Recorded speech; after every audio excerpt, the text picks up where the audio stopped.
Welcome to Gage and success point.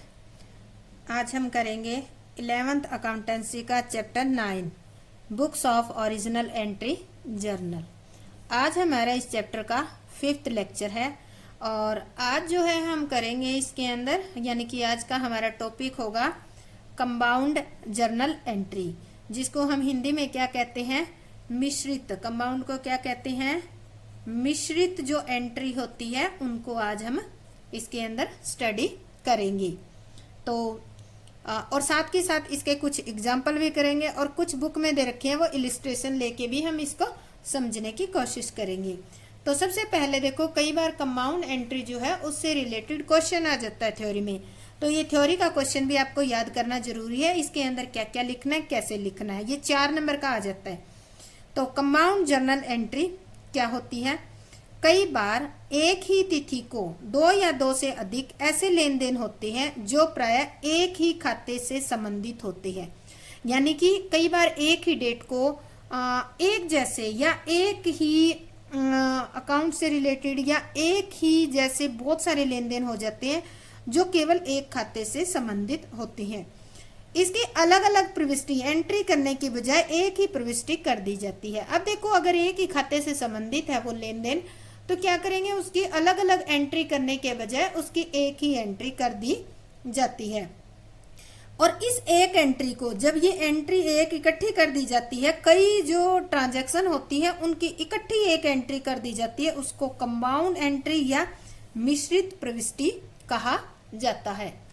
अब हम इसका एक एग्जाम्पल लेके समझने की कोशिश करेंगे तो उससे आपको समझ आ जाएगा। मैं 2 एग्जाम्पल लेकर समझाने की कोशिश करूंगी इसमें आपको, ताकि आपको अच्छे ढंग से क्लियर हो जाए। तो हमारा पहला जो एग्जाम्पल है वो है example salary paid ₹50,000, rent paid ₹20,000 और वेजेस पेड ₹10,000। ये एक जैसे, इनमें देखो क्या हो रहा है, सभी में ही हम पेमेंट कर रही हैं। क्या कर रहे हैं, पेमेंट कर रहे हैं। तो ये कई सारी है और पेमेंट से रिलेटेड है, तो क्यों ना इनके अलग अलग करने की बजाय एक ही साथ हम एंट्री कर दे। तो इसकी हम एक साथ एंट्री करेंगे तो क्या करेंगे, इसमें हम पेड कर रहे हैं, ये सारे क्या है, सैलरी, रेंट, वेजेस क्या है, आपके खर्चे हैं। तो खर्चे को क्या किया जाता है, डेबिट किया जाता है। तो हम एंट्री करेंगे सैलरी अकाउंट डेबिट, कितना आपका 50,000 रुपये, रेंट अकाउंट डेबिट 20,000 रुपये और वेजेस अकाउंट डेबिट 10,000 रुपये। टोटल कितने पे किया आपने, टू कैश अकाउंट टोटल आपने पे कर दिए 80,000। ठीक है, और ब्रैकेट में लिखेंगे एक्सपेंसेस पेड। क्यों, क्योंकि सारे एक्सपेंसेस ही हैं। देखो, अब इनकी अलग अलग एंट्री करने लगोगे तो पहली एंट्री करोगे salary account debit to cash account, दूसरी करोगे rent account debit to cash account, तीसरी करोगे wages account debit to cash account. तो आपकी काफी सारी जगह लेगी, है सारी पेमेंट से रिलेटेड, तो क्यों ना इनको इकट्ठा करके ही एंट्री कर दी जाए। ये थी हमारी एक्सपेंसेस, यानी कि जिसमें ज्यादा अकाउंट क्या हो रहे हैं, डेबिट हो रही हैं। अब हम एक दूसरा एग्जांपल लेते हैं जिसमें क्या होंगे, ज्यादा अकाउंट जो है क्रेडिट होंगे। कमीशन रिसीव्ड 1,000, रिसीव्ड क्या है आपकी इनकम। इंटरेस्ट रिसीव्ड 500, क्या है interest received, income. Dividend received, dividend क्या है आपकी इनकम। तो अब देखो, ये सारी इनकम है, तो इनको अलग अलग लिखने की बजाय क्यों ना हम इकट्ठी एंट्री कर दे। तो हम एंट्री करेंगे, ये इनकम है, इनके थ्रू आया क्या है, कैश। तो एंट्री करेंगे कैश अकाउंट डेबिट टू, क्या मिला है, कमीशन। क्या मिला आपको, कमीशन कितना मिला है, 1,000 रुपये। ठीक है, to interest, interest account commission account, interest कितना मिला है आपको 500 और टू डिविडेंड रिसीव्ड, डिविडेंड कितना मिला आपको 2000। तो टोटल कितने हो गए ये हो गए हमारे 3500 है। और ये लिखेंगे हम इनकम रिसीव्ड। तो ये हमारी एंट्री हो जाएगी। अब इसमें देखो इनकम थी, हमने कंपाउंड एंट्री के अंदर यही पढ़ा था ना, कोई एक खाता डेबिट हो, कोई एक खाता क्रेडिट हो और अनेक डेबिट हो, कोई एक खाता डेबिट हो और कई अनेक खाते क्रेडिट हो। तो ऐसी एंट्री को हम कंपाउंड या मिश्रित एंट्री कहते हैं। अगर आपके यहाँ आ जाए कि कंपाउंड एंट्री को एक्सप्लेन करो, तो पहले वो थ्योरी करनी है, फिर इस तरह के एग्जाम्पल देने हैं, और उसके बाद आपको बताना पड़ेगा कि ये कौन कौन सी कंडीशन में की जाती है। ये एंट्री की कंडीशन होती है, ये कब की जाती है, ये ध्यान रखना। तो मिश्रित परिस्थितियां निम्नलिखित दशाओं में बनाई जाती है। पहली कंडीशन, जब एक खाता डेबिट तथा दो या दो से अधिक खाते क्रेडिट हो। एक खाता डेबिट और दो या दो से अधिक खाते क्रेडिट।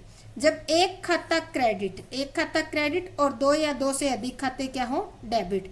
या फिर जब दो या दो से अधिक खाते डेबिट हो या क्रेडिट हो, जैसे ओपनिंग एंट्री। ये एंट्री अभी आई नहीं है, आपको समझाऊंगी आगे, एक अलग लेक्चर बनेगा इस पे। तो जब कई बार क्या होती है, ऐसी एंट्री भी आ जाती है जिनमें 2-3 अकाउंट डेबिट भी हो जाते हैं और 2-3 क्रेडिट भी हो जाते हैं। तो ऐसी एंट्री होती है, उनको हम मिश्रित एंट्री कहते हैं। और इसका एग्जाम्पल आता है, 1 नंबर का क्वेश्चन है एग्जाम्पल में कि ओपनिंग एंट्री किस टाइप की एंट्री है, तो आप सीधा बोलोगे कि कंपाउंड एंट्री है। तो इस तरह से आप बता सकते हैं। तो अब इसके बेस पे हम इलिस्ट्रेशन करते हैं, और ये हमारा डीके गोयल की बुक में दिया गया है, इलिस्ट्रेशन नंबर 12, पेज नंबर दिया गया है 9.28। तो इसको पढ़ो आप इलिस्ट्रेशन को, मैं आपको समझाने की कोशिश करती हूँ। डेट दे रखी है 1 फरवरी। Started business contributing 50,000 cash, 450,000 cheque का मतलब ये क्या है, आपके बैंक में ही रुपए है। मान लो कि ये चेक वाले रुपए बैंक में जमा हो गई। और बिल्डिंग कितनी है आपकी, बिल्डिंग आपकी है, हम 2 लाख की कर लेते हैं, तो 2 लाख की, 20 लाख की है वैसे ये, ठीक है, तो हम 20 लाख की लिख लेते हैं। तो इन्होंने कहा कि बिजनेस स्टार्ट किया है, 50,000 रुपए कैश, 4.5 लाख रुपए क्या है बैंक में, या चेक है। उस चेक को आप अज्यूम कर लो कि ये बैंक में डिपॉजिट हो गया, और बिल्डिंग आपकी है 2 लाख रुपए। तो ये क्या है, आपकी एक मिश्रित एंट्री है। और इस एंट्री को आप करोगे कैसे, ये हम सीरियल नंबर में हम लिख देंगे यहाँ पर, 1 फरवरी 2018 को है। तो एंट्री पहले क्या लगाया आपने, कैश अकाउंट, कैश कितना लगाया आपने, 50,000 रुपये। फिर आपने क्या लगाया, चेक है, उसको चेक नहीं लिखोगे, उसको लिखोगे बैंक अकाउंट। अज्यूम कर लो कि ये चेक हमारा बैंक में डिपॉजिट हो गया। और बिल्डिंग अकाउंट आपका है 20 लाख, ठीक है। तो टोटल अमाउंट कितनी होगी, ये आपकी 25 लाख होगी। पर ये है किसमें, देखो यहाँ बिजनेस स्टार्ट कर रहा है, बिजनेस स्टार्ट कर रहा है, तो बंदा ये क्या बन गई आपकी, कैपिटल। तो लिखेंगे टू कैपिटल अकाउंट 25 लाख रुपए। सॉरी यहाँ लिख दिए मैंने, ये यहाँ नहीं लिखने, यहाँ लिखने हैं, ध्यान नहीं दिया। 4,50,000 रुपए और ये 20 लाख रुपए, और ये वाले आ जाएंगे इधर 25 लाख रुपए, ठीक है। तो ये इस तरह से एंट्री हम कर देंगे। अगली एंट्री देखो 5 फरवरी को दे रखी है, कह रहे हैं purchase goods from Manohar Lal of the list price. List price कितना, 50,000 रुपए फॉर 46,000। देखो एक मनोहर लाल से हमने माल खरीदा है, उसका लिस्ट प्राइस कितना, 50,000, और हमने कितने में खरीदा, 40,000 में। तो एंट्री हम कैसे करेंगे, परचेज अकाउंट डेबिट टू, किससे खरीदा आपने, मनोहर लाल से। मनोहर लाल कितने रुपए का, आपने 46 का ही खरीदा है, तो आप 46 का ही लिखोगे, ठीक है। और लिख लेंगे गुड्स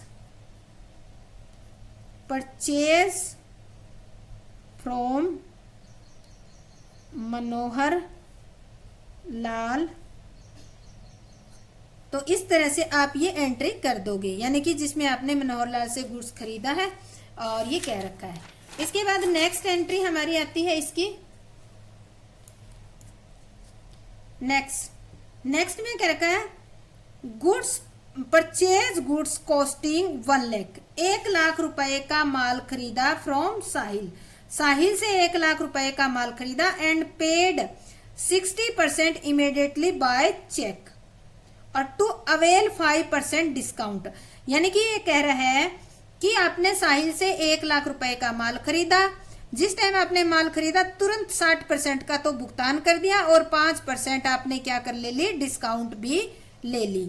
और पेमेंट किससे की, चेक से। तो अज्यूम करो कि चेक से की है, जहां पर चेक आता है इसमें बैंक लिखो, यानी कि आपने चेक से पेमेंट करते हो तो पैसे कहां से कम होंगे, आपके बैंक अकाउंट में से ही पैसे कम होंगे। तो हम इसके वर्किंग नोट बनाते हैं, इसका वर्किंग नोट बनाना पड़ेगा आपको, ठीक है।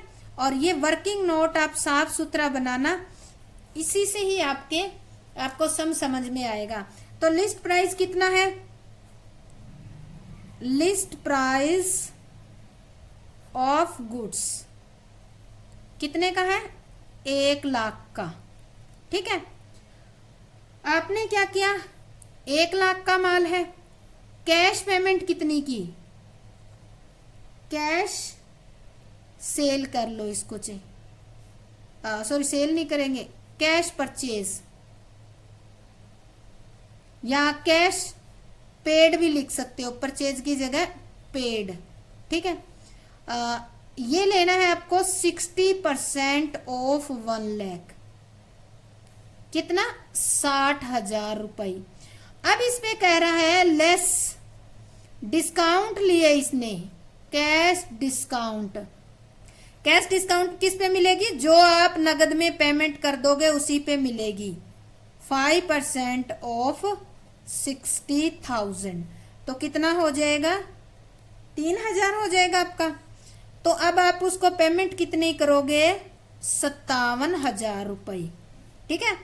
60,000 की जो है आपने क्या रखा कि 60% आप पेमेंट करते हो कैश में इमीडिएटली। तो जब इमीडिएटली पेमेंट करते हो तो आपको क्या मिलती है, 5% डिस्काउंट मिलती है। तो 60,000 पे 5% डिस्काउंट 57,000। एक बात और ध्यान रख लो, कैश डिस्काउंट केवल उसी अमाउंट पे मिलती है जितनी आप कैश में पेमेंट करते हो। अब यहाँ 1 लाख का हमने 60% पे किया तो 60% पे ही कैश डिस्काउंट मिली है। 40% आपकी क्या है, क्रेडिट सेल है, क्रेडिट सेल होगी कितनी, 40% ऑफ 1 लाख, कितनी आ गई आपकी, 40,000 रुपए। ये आपके उधार है, इस पे कोई भी डिस्काउंट नहीं है। तो अब आप एंट्री क्या करोगे इसके अंदर, एंट्री हम करेंगे, देखो हमने परचेज किया माल, परचेज अकाउंट डेबिट कितने का किया, 1 लाख का, सीधा सीधा लिख लिया 1 लाख का। टू बैंक, बैंक क्यों लिखा है हमने, क्योंकि यहाँ इन्होंने कहा है कि बाय चेक पेमेंट की है, तो हमने 60,000 की बदौलत कितने पेमेंट किए, 57,000, ठीक है। तो देखो परचेज अकाउंट डेबिट, 1 लाख का माल खरीदा है, बैंक अकाउंट डेबिट 57, यानी कि 60,000 का था 60%, उसमें से 3,000 रुपए डिस्काउंट मिल गई, 57,000 रुपए। तो ये 60,000 का हिसाब भी पूरा करना है। ये 3,000 रुपए डिस्काउंट कौन सी है, ये आपको रिसीव हुई है, तो यहां लिखेंगे टू डिस्काउंट रिसीव्ड, आपको डिस्काउंट के साथ में रिसीव्ड हुई है या फिर आपने अलाउड की है वो लिखना जरूरी है, ठीक है। तो 60% का हिसाब हो गया। अब 40% जो माल है जो आपको दिखाया गया है 40,000 रुपए का, वो क्या है आपका क्रेडिट के अंदर है। क्रेडिट मतलब आपने उधार में खरीदा है, तो किससे खरीदा है उसका नाम लिखेंगे टू साहिल, टू साहिल 40,000 रुपए। ये हमारा LF का है, ये डेबिट का और ये क्रेडिट का कॉलम है, ठीक है। तो इस तरह से हम इसकी नरेशन लिखेंगे goods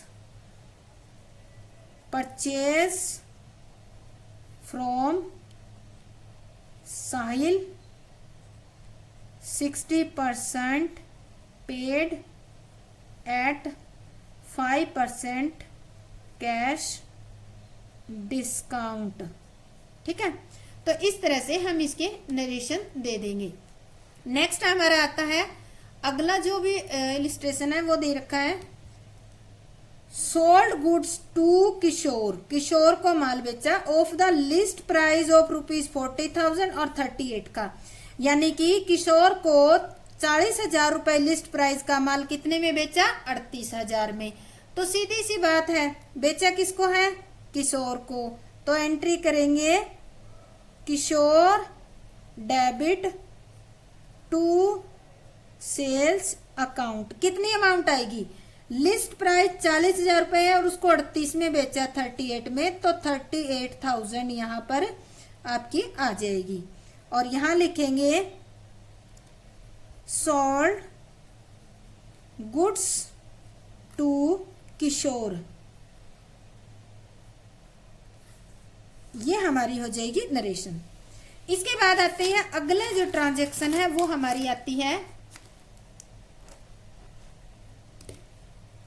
sold goods to Kanika, goods costing ₹1 lakh at 20% profit. यहां तक समझो, ये कह रहे हैं कनिका को माल बेचा 1 लाख रुपए लागत का 20% प्रॉफिट पे, अलाउइंग 10% ट्रेड डिस्काउंट, और उसको 10% हमने trade discount the and 5% cash discount. Kanika को 1 लाख का माल 20% प्रॉफिट पे, 10% ट्रेड डिस्काउंट और 5% कैश डिस्काउंट पे बेचा। Kanika made 40% payment immediately by cheque, और कनिका ने क्या किया? 40% पेमेंट इमीडिएटली कर दी है। तो हम वर्किंग नोट बनाएंगे। वर्किंग नोट आपको अच्छे ढंग से बनाना आना चाहिए। किस तरह से? तो हम लिखते हैं गुड्स लिस्ट प्राइस कितना है? 1 लाख रुपए। ठीक है, अब देखो इसने कितने पे बेचा? 20% प्रॉफिट पे। प्रॉफिट पर आप बेचोगे तो आपको प्रॉफिट मिलेगा ना, 20% प्रॉफिट। प्रॉफिट किसका होगा? 20% ऑफ 1 लाख। आप जितना माल बेच रहे हो उतने का ही कमाओगे ना प्रॉफिट। तो ये कितना हो गया प्रॉफिट? 20,000 रुपए। तो टोटल वैल्यू कितनी होगी अब आप? 1,20,000। यानी कि कनिका से अब आप कितने रुपए लेने के हकदार हो गए? 1,20,000। पर आपने कंडीशन के अकॉर्डिंग क्या दिया? ट्रेड डिस्काउंट दी है, तो लेस कर देंगे ट्रेड डिस्काउंट। ट्रेड डिस्काउंट 10% है। किस पे मिलेगी ये? 1,20,000 पे। ठीक है, क्योंकि आपकी वैल्यू इतनी होगी ना, प्रॉफिट उसको कनिका को थोड़ा ना बताओगे, ये तो आपने जोड़ा है हिसाब करने के लिए। तो 1,20,000 पे 10% कितनी होगी? 12,000 रुपए डिस्काउंट होगी। तो बाकी कितना बच गया? 1,08,000 रुपए। ये वैल्यू बचती है आपकी। ठीक है, अब आगे क्या कह रहा है? Kanika made 40% payment immediately. Kanika ने 40% पेमेंट इमीडिएटली कर दी। तो कैश सेल निकालते हैं। अब कैश सेल 40% ऑफ 1,08,000। ठीक है, कितनी आ जाएगी आपकी? 43,200। अब देखो कैश सेल आ गई तो इसी पे ही 5% क्या दी जाएगी आपको? कैश डिस्काउंट दी जाएगी। तो इसमें से लेस करते हैं कैश डिस्काउंट। 5% ऑफ 43,200 उठा के इस पे मत कर देना ये कैश डिस्काउंट। कैश डिस्काउंट उसी पे दी जाती है जितनी कैश पेमेंट आप रिसीव करते हो या पे करते हो। तो ये 5% आपकी आ गई 2,160। ठीक है, लेस कर दिया तो अब आपका बच गया 41,040 रुपीज। अब आप क्या करोगे?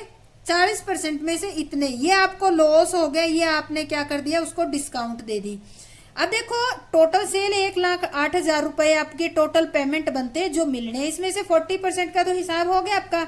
बाकी बच गया आपकी क्रेडिट सेल। क्रेडिट सेल कितनी बच गई 60% ऑफ 1,08,000। ठीक है, 1,08,000 1,08,000 का कितना आ जाएगा 60% आ जाएगा 64,800। अब हमारे पास ये सारी वर्किंग नोट तैयार हो गया। अब देखो हमने क्या किया है, इसको सेल किया है, तो हमारे हाथ में रुपए कितने आए, एंट्री करेंगे कैश। और ये मिला क्या, एक मिनट देखो, चेक मिला है, तो हम कैश की बजाय क्या करेंगे, बैंक चेक कैश नहीं लिखेंगे, बैंक अकाउंट डेबिट। कितने मिले आपको कैश में 41,040, यानी कि 41,040 रुपीज। डिस्काउंट कितनी दे दी आपने, यहां लिखोगे डिस्काउंट अलाउड है। ये जो आप डिस्काउंट देते हो वो क्या होती है, अलाउड होती है। कितने रुपए हैं आपके 2160 रुपीज। क्रेडिट में माल कितना हो गया, किसको बेचा है हमने, कनिका। कनिका डेबिट 64,800 कनिका का हो गया। और to sales account, total sale कितनी होगी, 1,20 की होगी या 1,08 की, 1,08 की होगी, 1,08,000 की, क्योंकि वो तो ऊपर हमने ट्रेड डिस्काउंट लेस कर दी, तो यहां मेन कॉलम में दिखाओगे 1,08,000 रुपए। अब नरेशन लिखोगे goods sold to Kanika at 10% trade discount and 5% cash discount. और यही इतना ही लिख लो, बहुत है। तो इस तरह से आप ये सम आप कंप्लीट कर लोगे। तो आप जो जब भी सवाल करते हो तो ये बिल्कुल ध्यान से सोच समझ के एक एक जो ये वर्किंग नोट है ना, इसके लॉजिक को सोच समझ के करोगे तो आपकी एंट्री बिल्कुल ठीक होगी। तो आज हमारा ये कंपाउंड एंट्री से रिलेटेड कंप्लीट हो गया। और हमारा आज इसके अंदर 12 इलिस्ट्रेशन, ये 12वां इलिस्ट्रेशन है, इसका मतलब आपके 12 क्वेश्चन तक आपके हो जाएंगे। तो अगर आपको ये अच्छा लगा है, अच्छी तरह समझ में आता है, तो मेरे इस चैनल को लाइक शेयर और सब्सक्राइब जरूर करें। धन्यवाद। जय हिंद, जय भारत।